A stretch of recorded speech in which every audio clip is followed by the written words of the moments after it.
I thought one of the things that made sense to me, I don't know if it makes sense to other people, but I always thought that there was a sort of a correlation in an odd way between ceramics and printmaking, in that there's a transformational aspect where, with ceramics, you're working with basically mud and it's very wet and, pliable. And then it dries and it becomes very brittle. And then you glaze it and you fire it and it becomes like rock or glass and very durable and vitreous. And with printmaking, you're working on a matrix. You're not working directly on a piece of paper or, a canvas or something.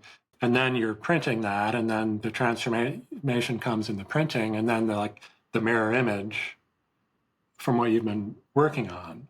And somehow I think that's maybe why I was drawn to lithography. Somehow that idea made sense to me.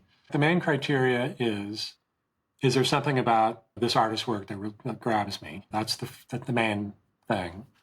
I really have to respond to the artist's work. The second part of that is, can I see this artist's work as a print?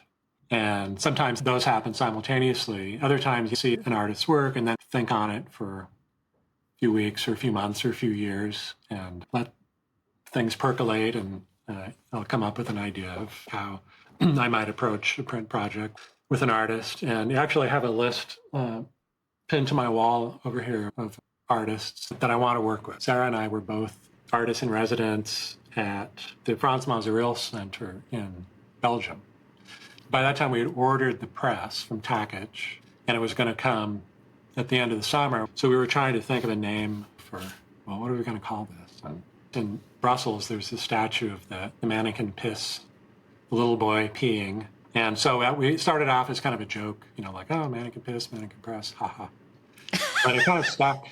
And so that's what we decided to over a beer in Belgium near the mannequin piece. Yeah. I actually have a little shrine. I have 2 antique postcards.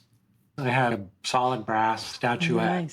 Nice. And then also an old-fashioned seltzer dispenser with the mannequins in it, and it squirts out of, where you might imagine it squirts out of.